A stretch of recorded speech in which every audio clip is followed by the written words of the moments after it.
अभिवाचनाच्या कार्यक्रमात सादर करत आहोत पद्मविभूषण प्राप्त शिवशाहीर बाबासाहेब पुरंदरे लिखित राजा शिवछत्रपती या पुस्तकाचं अभिवाचन.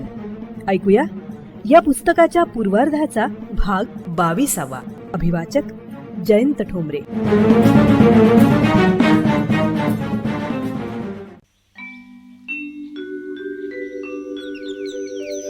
फाल्गुन वद्य तृतीयेची पहाट झाली. आकाशातल्या चांदण्या हळूहळू विरघळू लागल्या.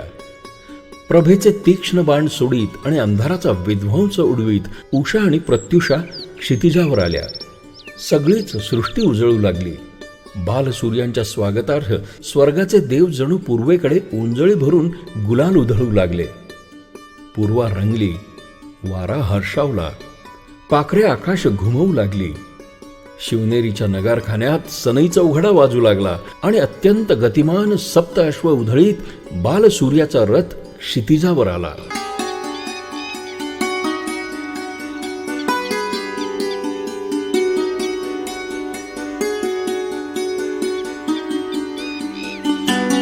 घटकांमागून घटका गेल्या.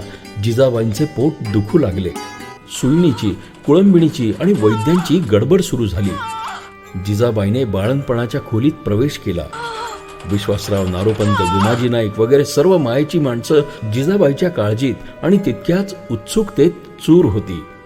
आनंद, औत्सुक्य, भीती, पुन्हा आनंद, पुन्हा काळजी, पुन्हा औत्सुक्य त्या सर्वांच्या मुखावर आलटून पालटून उड्या मारित होते. एका जागी त्यांना कसे स्वस्थ बसवले असेल. फार फार प्रेमळ माणसेही. उत्सुकता वाढत होती. मागचा क्षण पुढच्या क्षणाला उत्सुकतेने पुसत होता. काय? अजून काही नाही. पुढचा क्षण मागच्या क्षणाला उत्तर देत होता. एक एक निमिष तासासारखे जड जाऊ लागले होते. आणि दारावरचा पडदा हलला, एकदम बाजूला झाला. उत्सुकतेने भिवया वर चढल्या, माना उंचवल्या. बातमी हसत हसत ओठावर आली. काय काय काय? मुलगा मुलगा मुलगा! आणि किल्ल्यावर आनंदाचा कल्लोळ उडाला. वाद्ये कडाडू लागली, संबळ झांजा झणाणू लागल्या. गडावरच्या नगरखान्यात सनईचा उघडा जडू लागला. नौबत सहस्त्रशः दणाणू लागली. नद्या, वारे, तारे, अग्नी सारे आनंदले. तो दिवस सोन्याचा, तो दिवस रत्नांचा, तो दिवस कौस्तुभाचा, अमृताचा. छे हो, छे छे छे! त्या दिवसाला उपमाच नाही. शुभ ग्रह, शुभ नक्षत्रे, शुभ तारे, शुभ घटका, शुभ पळे, शुभ निमिषे. तो शुभ क्षण गाठण्यासाठीच गेली 300 वर्षे शिवनेरीच्या भोवती घिरट्या घालत होती. आज त्यांना नेमकी चाहूल लागली. आज ती सर्वजण जिजाबाई साहेबांच्या सुतिकागृहाच्या दाराशी थबकली, थांबली, खोळंबली, अधीरली आणि पकडलाच त्यांनी तो शुभ क्षण. 300 वर्षानंतर कोणत्या शब्दात या सुवर्ण क्षणाचे मोल सांगू? अहो, ते अशक्य. केवळ शतकांनीच नव्हे, युगायुगांनीच असा शुभ क्षण निर्माण होतो. त्याचे मोल अमोल.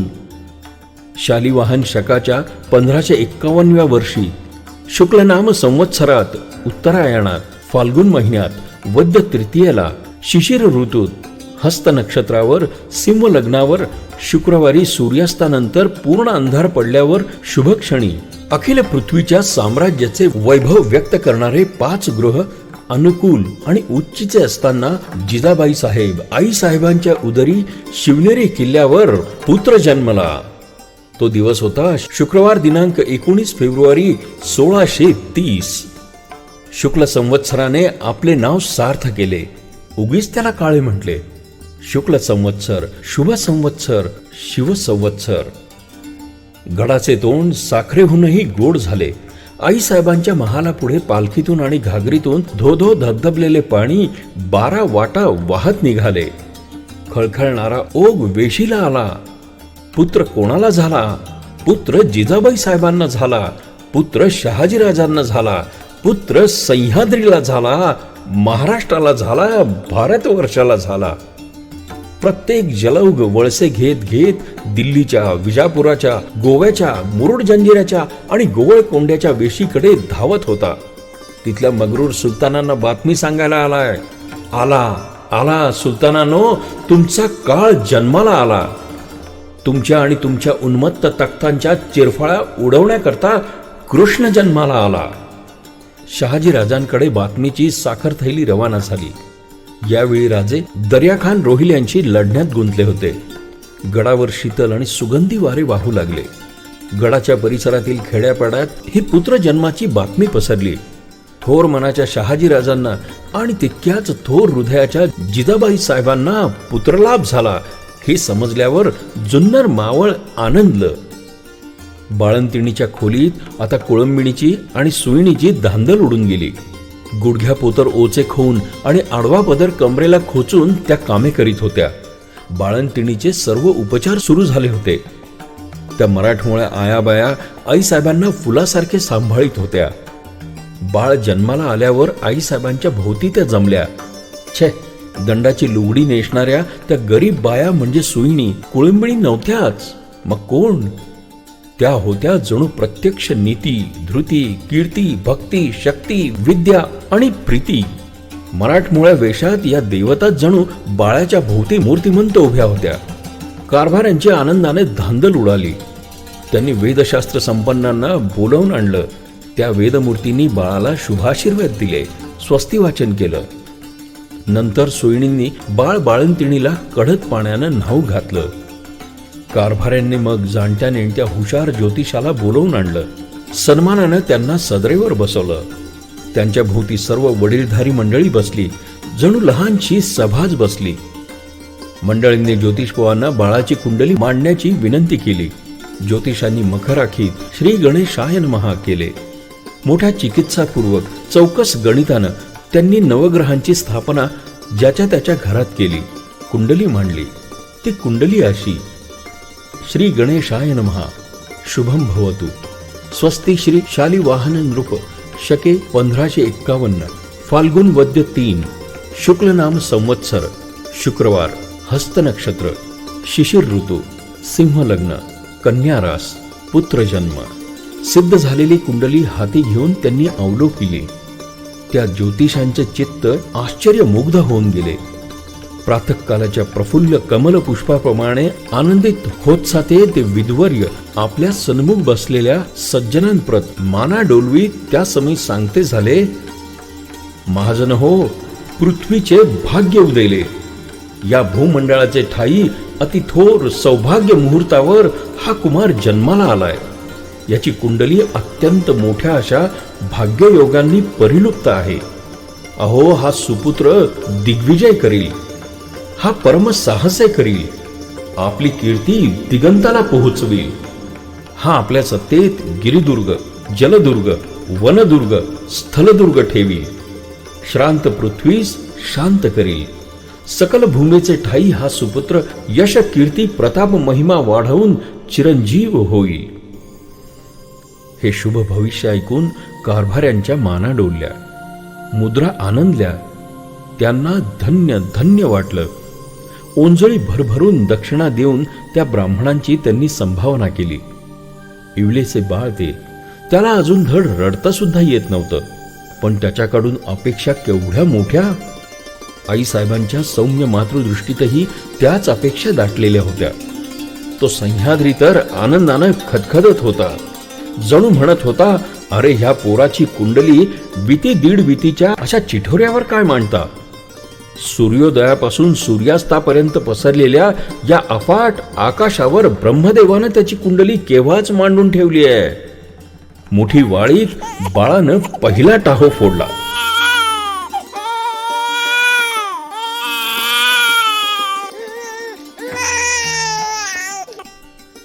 दुसरा दिवस उगवला. देवधर्म, पूजा अर्चा, दाने, व्रते चालूच होती. परंपरेप्रमाणे उपाध्यायांनी बाळणपणात गणपती, जिवंतिका, विष्णू वगैरे देवदेवतांची पूजा केली. आई साहेबांबरोबर शिवनेरीवर आलेले मल्हारभट आर्वीकर उपाध्याय तिथेच होते. हे आर्वी मुदगलाचे मल्हारभट शहाजी राजांचे पिढीजात उपाध्याय होते. राजोपाध्याय होते. राजाही होते, फक्त राज्य हवे होते. 5व्या दिवशी धनुष्यबाण, तलवार वगैरे हत्यारे बाळंत घरात पूजण्यात आली. 5वीला तलवार पूजली, नांगरही पूजला. 6व्या दिवशी सटवाईची पूजा झाली. 8व्या दिवशी पिशाचे, भूते, राक्षस, जाकिणी, डाकिणी यांनाही दूर बाजूस निरनिराळे उतारे टाकण्यात आले. मल्हार भटजींनी सर्व देवदेवतांना नमस्कार करून प्रार्थना केली की बाळाचे रक्षण करा. 10व्या दिवशी बायकांनी जमून आईसाहेबांना आणि त्या बाळाला नाव घातलं. बाळ मोठा लोभसवाणा दिसत होता. 12वा दिवस उगवला. आज बाळाचे बारसे होते. बारसे मोठ्या थाटामाटाचे झाले. शिवनेरी गड बाळाचे बारसे जेवला.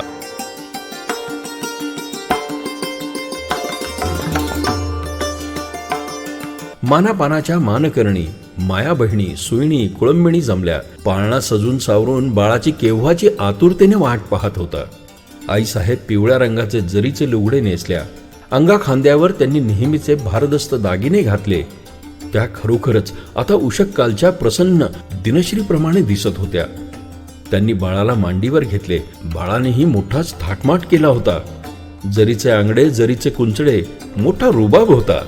कुंचड्याच्या कडेने मोती आणि मध्यभागी लावलेले सोन्याचे पिंपळपान बाळाच्या कपाळावर रुळत होते. गळ्यात दृष्टीची पोत आणि सोन्यात जडवलेले वाघनक घातले होते. त्याला पाचू जडवले होते. शिवाय सोन्याची जिवती बाळाच्या छातीवर विराजली होती. हातात बिंदल्या आणि मनगट्या होत्या. पायामध्ये लखलखी चाळवाळे होते. डोळ्यात काजळ घातले होते. कपाळावर तीट लावली होती.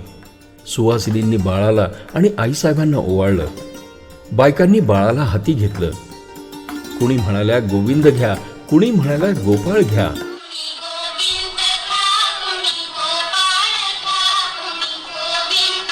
साऱ्या दशदिशा उत्सुकतेने कान आणि डोळे टवकारून पाहू लागल्या. बाळाचं नाव काय? ह्या गोविंदाचं, ह्या मुकुंदाचं, ह्या आनंदाचं नाव काय? बाळाचं नाव ठेवण्यात आलं शिवाजी. शिवाजीराजे, शिवाजीराजे. पाळणा हल्ला, झुलला, वाद्य गाजली. शिवाई डोलली, शिवनेरी हसला. मावळच्या अष्टभुजा अष्टांगना शिवबाला आंदोळू लागल्या.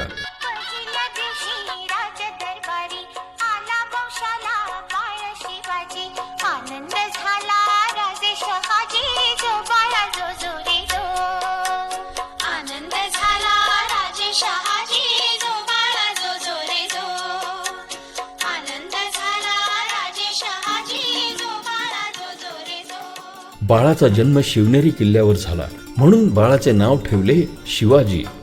3च अक्षरे शिवाजी. पण त्यातील एका अक्षरात रामायण साठवलं होतं. एका अक्षरामध्ये महाभारत साठवलं होतं. एका अक्षरात शिवभारत साठवलं होतं. या 3ही अक्षरात महान भारत घडवण्याचे चिरंजीव सामर्थ्य साठवलेलं होतं. गड शिवनेरी मोठा भाग्याचा. शिवाजी राजांना म्हटली गेलेली अंगाईगीते त्यानं ऐकली. शिवाजी राजा ही मोठा भाग्याचा. त्याला पहिले स्नान, पहिले प्राशन घडले ते गंगा यमुनांचे. ते कसे? शिवनेरीवर पाण्याची टाकी आहे. त्यातील एका टाकीचं नाव आहे गंगा आणि दुसऱ्या टाकीचं नाव आहे यमुना. गडकोटांनी, नद्यांनी, देवदेवतांनी, सह्याद्रीच्या उत्तुंग शिखरांनी आणि मावळच्या खेड्यापाड्यांनी वेढलेल्या गडावर शिवाजी राजांचा जन्म झाला. जन्मतःच त्यांचे नाते जडले किल्ल्याशी, तटांशी, बुरुजांशी. शिवनेरीवर सह्याद्रीच्या कुशीत रात्रीच्या अंधारात पहिल्या प्रहरी उषःकाल झाला. 300 वर्षाच्या भीषण काळोखानंतर पूर्वा उजळली, उषःकाल झाला.